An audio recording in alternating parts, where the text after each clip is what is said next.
ان کو ہم نے حفاظتی جو حصار میں لے کر کے آئے ہیں وہ یہ کہ یہ تحفظ ایران کو اعتماد دینے کے لیے تھا کہ ان کے نمائندے محفوظ ہیں، اور دنیا کو ہم یہ پیغام دینا چاہتے تھے کہ پاکستان امن مذاکرات کو کسی بیرونی مداخلت سے بچانے کے لیے سنجیدہ ہے۔ یہ پاکستان کی عسکری صلاحیتوں کا بھی مظاہرہ تھا، کیونکہ اس میں الیکٹرانک وارفیئر بھی استعمال ہوا تھا، ایئر ٹو ایئر ریفیلر بھی استعمال ہوا تھا، اور اس کے علاوہ سفارتی اعتبار سے ایک غیر معمولی قدم تھا، کیونکہ پاکستان نے نہ صرف امریکہ اور ایران بلکہ دیگر طاقتوں کو بھی باور کرایا کہ وہ ایک فعال ثالث ہے جو مذاکرات کو نتیجہ خیز بنانے کے لیے ہر ممکن اقدام کرے گا۔ السلام علیکم ناظرین، معمر قذافی ہوں تو پھر حاضر نیا دور کے پلیٹ فارم سے ناظرین ہمارے بڑے ہی پیارے گیسٹ سلطان محمد حالی صاحب ہمارے ساتھ موجود ہیں۔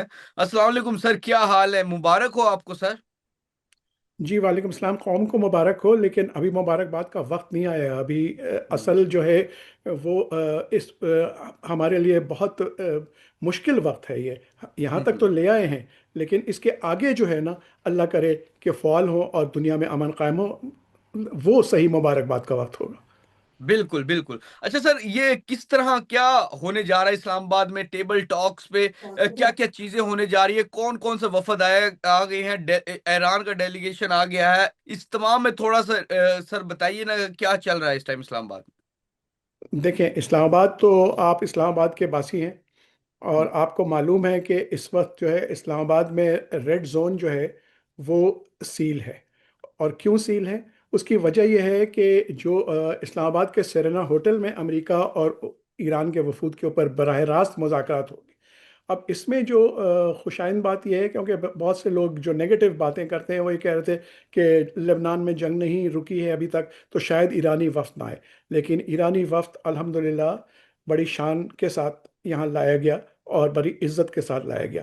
جے ڈی وانس کے بارے میں ہمیں اطلاع ملی ہے کہ وہ ایئر فورس 2 جو کہ وائس پریزیڈنٹ کا طیارہ ہے اس کے اوپر وہ روانہ ہو چکے ہیں، اور اچھا بہرحال تو ان کے ساتھ جیرڈ کوشنر ہیں اور اسٹیو وٹکوف ہے، اور اس کے علاوہ سینٹ کام کے جو کمانڈر ہیں بریڈ کوپر وہ بھی شامل ہیں۔ اور جو ایرانی وفد ہے اس میں وزیر خارجہ Abbas Araghchi, speaker of parliament Mohammad Baqer Qalibaf, اور نائب وزیر خارجہ جو ہیں مجید تخت روانچی، اور اس کے علاوہ قومی سلامتی کونسل کے سیکرٹری محمد باقر جو ہیں وہ بھی شامل ہیں۔ بالکل بالکل۔ اچھا سر، جو ہم ایران سے اسکارٹ کر کے لائے ہیں ایرانی جہاز کو، پاکستانی جیٹس، یہ کیوں وجہ پیش آئی؟ کیا وجہ پیش آئی اور کس طرح لایا گیا ایران کے وفد کو؟ دیکھیں، پہلی تو بات یہ کہ کسی بھی وفد کو جو ہے نا وہ پروٹوکول دینا کوئی نئی بات نہیں ہے، لیکن وہ مختلف حالات ہوتے ہیں۔ مثلا یہ کہ جب چینی صدر شی جن پنگ تشریف لائے تھے 2015 میں، تو ان کے طیارے کو F-16 طیاروں نے اسکارٹ کیا تھا جب وہ پاکستانی حدود میں داخل ہو چکے تھے۔ اس کے علاوہ اور بھی جو ہے نا مواقع پہ ہم یہ کر چکے ہیں، لیکن یہ بالکل ہی انوکھا جو ہے ہمیں ایک منظر دیکھنے میں آیا کہ ہم نے بندر عباس میں، جو کہ بندر عباس ایران کی بندرگاہ ہے، وہاں جا کر کے اسلام آباد جو ہے اس نے فضائی تحفظ فراہم کیا ہے، اور اس کی ویسے ویڈیوز بھی جاری ہوئی ہیں، لیکن وہ ویڈیوز جہاں تک میرا اندازہ ہے کہ وہ صحیح نہیں ہے۔ اس کی وجہ یہ ہے کہ ہم اس کی ویڈیو ابھی جاری کر بھی نہیں سکتے ہیں۔ اب آپ پوچھیں گے کیوں؟ اس کی وجہ یہ ہے کہ ہم نے حفاظتی جو حصار میں لے کر کے آئے ہیں وہ یہ کہ یہ تحفظ ایران کو اعتماد دینے کے لیے تھا کہ ان کے نمائندے محفوظ ہیں، اور دنیا کو ہم یہ پیغام دینا چاہتے تھے کہ پاکستان امن مذاکرات کو کسی بیرونی مداخلت سے بچانے کے لیے سنجیدہ ہے۔ یعنی کہ خدا نخواستہ واسطہ، چونکہ ایک بہت مکار دشمن سے بھی ہے جو کہ اسرائیل ہے، وہ ہو سکتا ہے کہ وہ ان کو نشانہ بنانے کی کوشش کرتا ہے یا کوئی اور گند گھولنے کی کوشش کرتا، جس طرح وہ لبنان میں اس نے جنگ نہیں روکی ابھی تک، تو اس لیے یہ سب تھا۔ اب اس میں ایک اور بھی بڑی خوبصورت بات یہ ہے کہ یہ پاکستان کی عسکری صلاحیتوں کا بھی مظاہرہ تھا، کیونکہ اس میں الیکٹرانک وارفیئر بھی استعمال ہوا تھا، ایئر ٹو ایئر ریفیلر بھی استعمال ہوا تھا، اور اس کے علاوہ سفارتی اعتبار سے یہ ایک غیر معمولی قدم تھا، کیونکہ پاکستان نے نہ صرف امریکہ اور ایران بلکہ دیگر طاقتوں کو بھی باور کرایا کہ وہ ایک فعال ثالث ہے جو مذاکرات کو نتیجہ خیز بنانے کے لیے ہر ممکن اقدام کرے گا۔ بالکل بالکل. اچھا سر، تو بندر عباس سے جس طرح آپ بتا رہے ہیں کہ پاکستان کے جیٹس وہاں پر ہوا میں پرواز کرتے رہے یا وہاں پر لینڈ بھی کیے، یا یہ کس طرح پیش آیا ساری چیزیں یہ؟ دیکھیں سچی بات یہ ہے کہ پوری تفصیل جو ہے نا وہ بتائی نہیں گئی ہے، اور اس کی ہوں ہوں. وجہ یہ ہے کہ وہ سیکیورٹی کا حامل ہے. لیکن بالکل. جو مین چیز یہ ہے کہ اس میں J-10C بھی تھے، اور ایئر ٹو ایئر ریفلر تھے، اور ایری آئی سویڈش نوعیت کا جو ہمارے پاس الیکٹرانک وارفیئر کا طیارہ ہے وہ موجود تھا، تاکہ کوئی اگر جیمنگ کی کوشش کرے یا کچھ اور غلط حرکت کرے تو اس سے بھی بچا سکے. اب لیکن جو خوبصورت بات یہ ہے کہ یہ ایک محض فضائی کارروائی نہیں تھی، بلکہ یہ فضائی سفارتکاری کا مظہر تھا.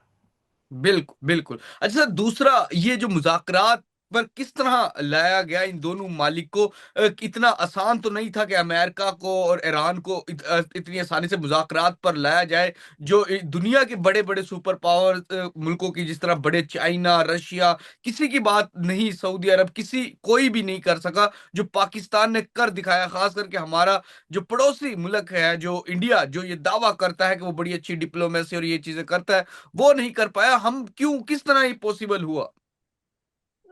دو باتیں ہیں.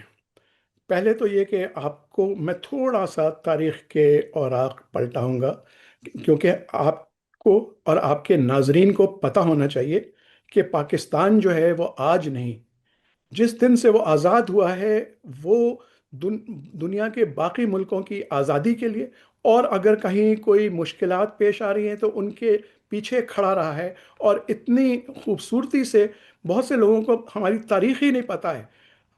ہم کب آزاد ہوئے تھے جلدی سے بتائیے مجھے. 14 اگست 1947 کو. اچھا چلیں، آپ کی ہسٹری اچھی ہے.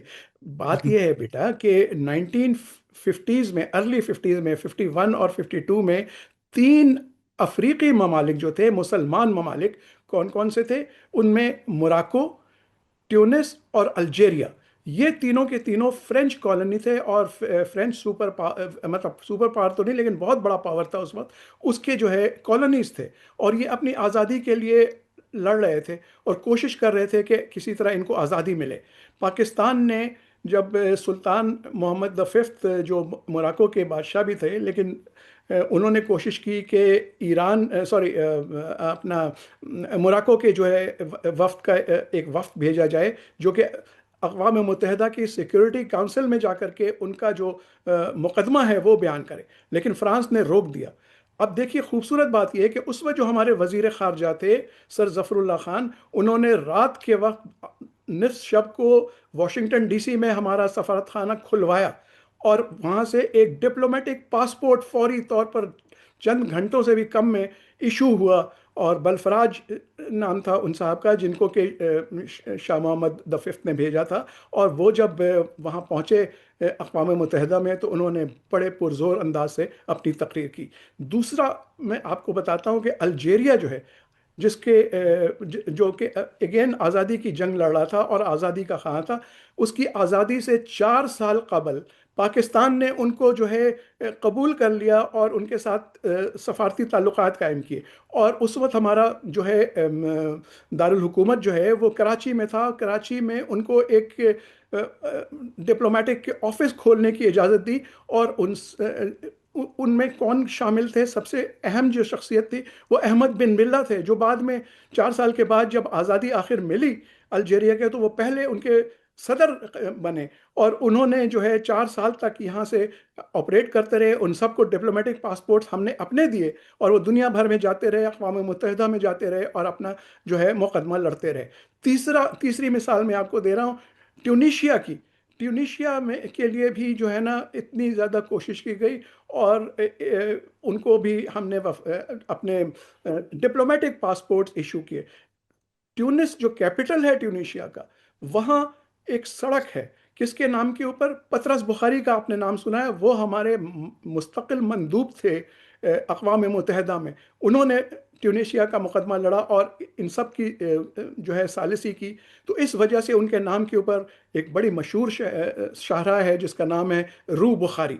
اچھا، اب تھوڑا سا اور تیزی سے آگے چلیے کہ 1971 میں پاکستان جو ہے وہ بہت ہی برے حالات میں تھا. آپ تاریخ میں دہراؤں گا نہیں لیکن اتنا یاد دلاؤں گا کہ مشرقی پاکستان میں جو حالات تھے وہ بہت ہی پراگندہ تھے، اور قریب تھا کہ جنگ چھڑ جائے اور مشرقی پاکستان ہم سے علیحدہ ہو جائے. وہ ایک الگ کہانی ہے. لیکن اس وقت جو ہمارے وزیر خارجہ تھے، کون تھے؟ ذوالفقار علی بھٹو. اور کون تھے ہمارے صدر؟ یحییٰ خان. انہوں نے مل کر کے ایک پروگرام بنایا کہ چین کو، جو کہ 25 سال سے، جس کو امریکہ نے اور مغرب نے نظر انداز کیا ہوا تھا. تائیوان ایک چھوٹے سے ملک کو ریپبلک آف چائنا کے نام سے اس کو یونائٹڈ نیشن سیکورٹی کاؤنسل کی بھی ممبرشپ تھی اور سارا کچھ تھا. اور چین جو مین لینڈ چائنا ہے جس اتنا بڑا، اس کو انہوں نے اگنور کیا ہوا تھا. ان حالات میں ہنری کسنجر جو سیکرٹری آف اسٹیٹ تھے امریکہ کے، وہ پاکستان تشریف لائے. رات کو ان کو مری لے جایا گیا کہ آپ کی دعوت ہے، اور بہانہ یہ بنایا گیا کہ ان کی جو ہے طبیعت تھوڑی خراب ہو گئی ہے. لیکن اصل میں ان کو خاموشی سے لا کے راتوں رات ایک ہی طیارہ، انٹرنیشنل ایئر لائن اس وقت جاتی تھی چین، وہ پاکستان انٹرنیشنل ایئر لائن کی تھی. یہ آپ کو میں یاد دلا رہا ہوں کہ آپ کو یہ تاریخ پتہ ہونی چاہیے. کیوں چین ہم سے محبت کرتا ہے؟ اس کی وجہ یہ ہے کہ راتوں رات ہنری کسنجر وہاں پہنچے بیجنگ، اور ان کے وزیر اعظم چو ان لائی سے ملاقات کی، اور ساری گفتگو طے ہو گئی. پاکستان اس طرف اپنی جنگ لڑ رہا تھا، وہ سب کچھ تھا، لیکن ہم نے یہ کوشش کی کہ چین کو اس کا اصل جو مقام ہے وہ دلوا دیا جائے. اور اس کے بعد پھر امریکہ سے صدر نکسن جو ہے وہ تشریف لائے، اور اس کے بعد ماؤ زیدنگ سے ملے، اور باقی تاریخ آپ کو پتہ ہے. اور تھوڑا سا آگے بڑھیے، 1973 میں عرب اسرائیل جنگ ہوئی، اور اس کے اندر جو حالات تھے وہ آپ کو پتہ ہی ہے. لیکن سن 74 کے شروع میں اس وقت جو ہمارے وزیر اعظم تھے اپنا ذوالفقار علی بھٹو، انہوں نے اسلامی کانفرنس منعقد کی. سارے اسلامی ممالک کو یہاں دعوت دی، اور جس میں کہ یہ سب کے سب موجود تھے. اور اگر آپ کو یاد ہو، اور اگر نہیں یاد ہے تو میں آپ کو یاد دلاتا ہوں کہ پہلی دفعہ ذوالفقار علی بھٹو نے شاہ فیصل آف سعودی عرب کے ساتھ مل کر کے ان کو یہ صلاح دی تھی کہ آپ تیل کو بطور ہتھیار استعمال کریں. اور انہوں نے اپنا تیل روکا تھا، اس وجہ سے جو ہے وہ سن 73 میں امن قائم ہوا تھا. سن 74 کے شروع میں اسلامی کانفرنس لاہور میں ہوئی.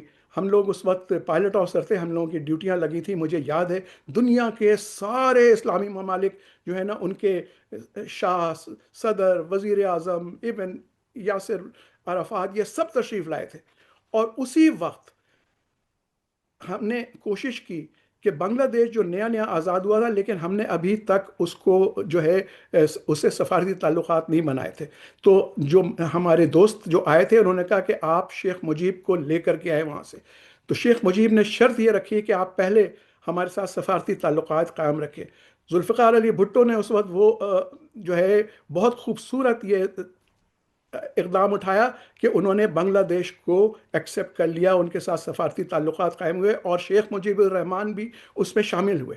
اور یہ پوری کانفرنس ہوئی کہ اسلامی امہ کیسے آگے چلے گی.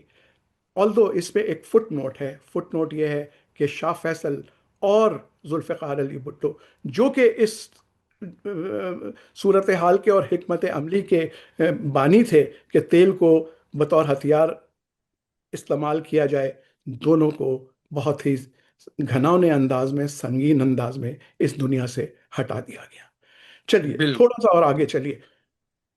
ہر موڑ پہ 2020 میں جب امریکہ جو ہے وہ باہر نکلنے کی کوشش کر رہا تھا افغانستان سے، اور طالبان کے ساتھ ان کی بات چیت نہیں ہو رہی تھی، تو پاکستان نے ہی ثالثی کی تھی اور دوحہ ایکارڈز کے لیے طالبان کو وہاں لے کر کے گیا تھا، ان سے بات کی تھی. اس کے آگے جو ہے وہ دوسری باتیں ہیں. تو اب ہم آتے ہیں موجودہ دور پہ، اور آپ کو آپ کے سوال کا اصل جواب اب ملے گا آپ کو کہ اس وقت جو صورتحال تھی، اس میں ایک واحد ملک تھا جس کے تعلقات ایران کے ساتھ بھی بہترین تھے، جس کے تعلقات امریکہ کے ساتھ بھی تھے، اور جس کے اوپر دونوں کو اعتماد تھا. آلدو میں آپ کو یہ بتا دوں کہ یہ ایک فرد واحد یا ایک واحد ملک کی نہیں ہے. اس میں ترکی نے، اور ایجپٹ نے، اور ایون سعودی عرب نے، اور سب سے بڑھ کر کے چین نے ہمارا ساتھ دیا. ایون روس نے جو ہے نا ساتھ دیا. اور ان سب نے کہا کہ پاکستان ہی ایسا ملک ہے. اور باقی جو دونوں مین فریق ہیں، یعنی کہ امریکہ اور ایران وہ اس بات پہ راضی تھے کہ وہ اسلام آباد آئیں گے اور یہیں مل سکتے، اس کے علاوہ وہ کہیں نہیں ملیں گے، کیونکہ ان کو ہمارے اوپر اعتماد تھا۔ اب باقی آپ دیکھیں کہ اس سے پہلے ساری ملاقات ہوئی ان چاروں وزرائے خارجہ کی، یعنی کہ ترکی، مصر اور سعودی عرب اور ہمارے پاکستان کے۔ جیسے ہی وہ ملاقات ختم ہوئی، ہم چین تشریف لے گئے، یعنی کہ ہمارے وزیر خارجہ، اور وہاں سے 5 نکاتی ایک پروگرام لے کر کے آئے۔ اس کے باوجود مشکلات پیش آ رہی تھی، لیکن اب یہ صرف پاکستان نے یہاں تک نہیں رک گیا کہ ہم نے صرف ثالثی کی ایفرٹ دیے، دن رات کوشش ہوئی ہے، دن رات کوشش ہوئی ہے۔ اتنی آسانی سے یہ فریق جو ہے نا مذاکرات کی میز پہ نہیں آنے والے تھے، لیکن ان کو یہی بتایا گیا کہ اس کے بعد جو ہے وہ بہت برے حالات ہوں گے، اور اگر آپ نہیں اس کے اوپر راضی ہوں گے تو یہ آخری موقع ہے۔ اور سچی بات یہ ہے کہ دنیا جو ہے وہ تباہی کے دہانے پہ کھڑی تھی، لیکن یہ طرہ امتیاز ہمارا ہے کہ الحمدللہ ہم اس میں کامیاب ہوئے کہ کم از کم وہ یہاں تشریف لا رہے ہیں یا لے آئے ہیں، اور کل گفتگو شروع ہوگی۔ اب آگے چلیے۔ بالکل بالکل جی، تو ناظرین، جس طرح کے ایس ایم حالی صاحب ہمارے ساتھ موجود تھے، اور انہوں نے نہ صرف موجودہ صورتحال بلکہ اس کے بیک گراؤنڈ پہ جو پوری ہسٹری ہے پاکستان کی، اور پاکستان نے اس طرح بڑے اقدام اٹھائے ہیں، جس طرح ہینری کسنجر کے بارے میں انہوں نے بتایا کہ کس طرح پاکستان نے ڈپلومیسی کو بڑھاتے ہوئے چائنا تک پہنچایا، اور وہ تمام چیزیں، اور آج پاکستان جو موجودہ جینزی ہیں، جو نئے بچے نئے لوگ ہیں، وہ خود اپنی آنکھوں سے پاکستان ایک دنیا میں بڑا اپنا کردار نبھا رہا ہے، اس کو دیکھ رہے ہیں، اور ہمیں بڑی خوشی بھی ہے، اور امید ہے کہ یہ جو ڈیلیگیشنز آ رہے ہیں، اور یہ ایک بہت بڑی ثالثی انشاءاللہ ہو جائے گی، اور پاکستان اس کا الحمدللہ پاکستان ہمیشہ تاریخ میں ان چیزوں سے یاد رکھا جائے گا۔ فی الحال کے لیے ناظرین، معمر قذافی کو اور احسن حالی صاحب کو نیا دور سے اجازت دیجیے۔ خدا حافظ۔